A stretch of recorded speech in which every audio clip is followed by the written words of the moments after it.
Suatu ketika, setelah selesai menjalani ritual ibadah haji, Abdurrahman Abdullah ibn al-Mubarak beristirahat dan tertidur.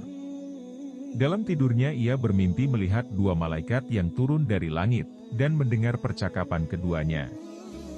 "Berapa orang yang datang tahun ini untuk berhaji?" tanya salah satu malaikat kepada malaikat lainnya. 600.000 jamaah, jawab malaikat yang ditanya. "Berapa banyak dari mereka yang diterima ibadah hajinya?" "Tidak satu pun." Percakapan itu membuat sang Abdullah al-Mubarak gemetar. Apa? Ia menangis dalam mimpinya.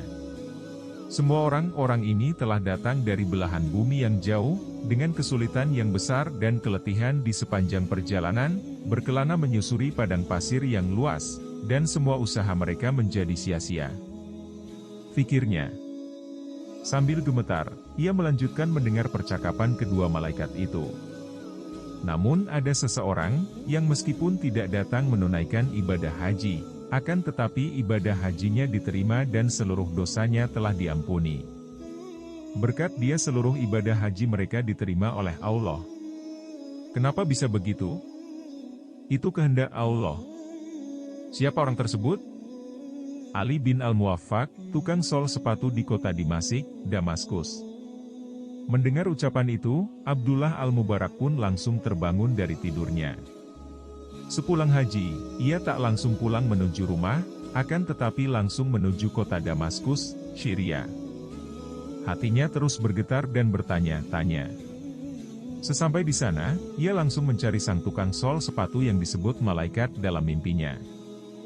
Hampir semua tukang sol sepatu ia tanya, apakah ada tukang sol sepatu yang bernama Ali bin al-Muwaffaq? Ada, di tepi kota, jawab salah seorang tukang sol sepatu sambil menunjuk arahnya. Sampai di sana ia mendapati seorang tukang sol sepatu yang berpakaian amat lusuh. Benarkah Anda bernama Ali bin al-Muwaffaq? Tanya Ibn al-Mubarak. Betul Tuan, ada yang bisa saya bantu? Saya hendak tahu, adakah sesuatu yang telah Anda perbuat, sehingga Anda berhak mendapatkan pahala haji mabrur, padahal Anda tidak berangkat haji. Wah, saya sendiri tidak tahu Tuan. Coba ceritakan bagaimana kehidupan Anda selama ini. Maka Ali bin al-Muwaffaq pun bercerita, sejak puluhan tahun yang lalu. Setiap hari saya menyisihkan uang dari hasil kerja saya sebagai tukang sol sepatu.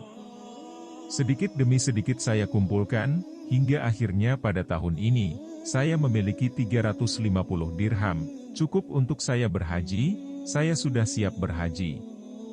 Tapi Anda batal berangkat haji. Benar. Apa yang terjadi? Ketika itu, istri saya hamil, dan mengidam.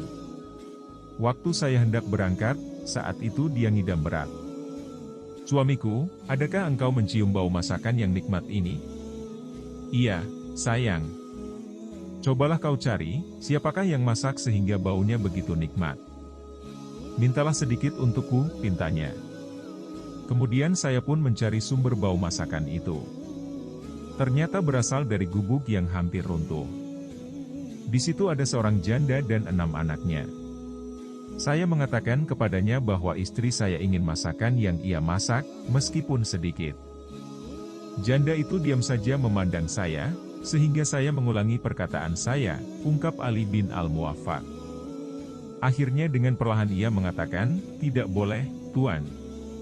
Dijual berapapun akan saya beli. Makanan itu tidak dijual, Tuan, katanya sambil berlinang air mata. Kenapa? Sambil menangis, janda itu menjawab, daging ini halal untuk kami dan haram untuk Tuan. Dalam hati Ali bin al-Muwaffaq bertanya, bagaimana mungkin ada makanan yang halal untuk dia, tetapi haram untuk saya, padahal kita sama-sama muslim. Karena itu saya mendesaknya lagi, kenapa?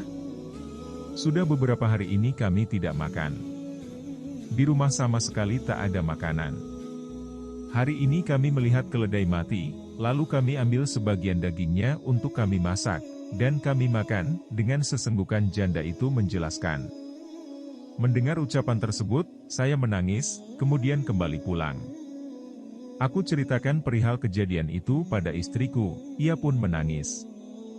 Hingga akhirnya, kami memasak makanan dan mendatangi rumah janda tersebut. Ini kami bawakan masakan untukmu.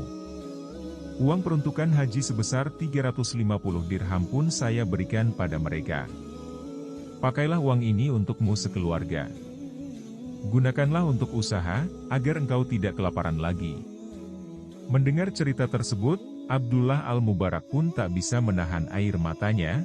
Ternyata inilah amalan yang dilakukan oleh Sa'idi ibn Muhafah sehingga Allah menerima amalan hajinya meskipun dirinya tidak berkesempatan menunaikan ibadah haji. Masya Allah, semoga bermanfaat.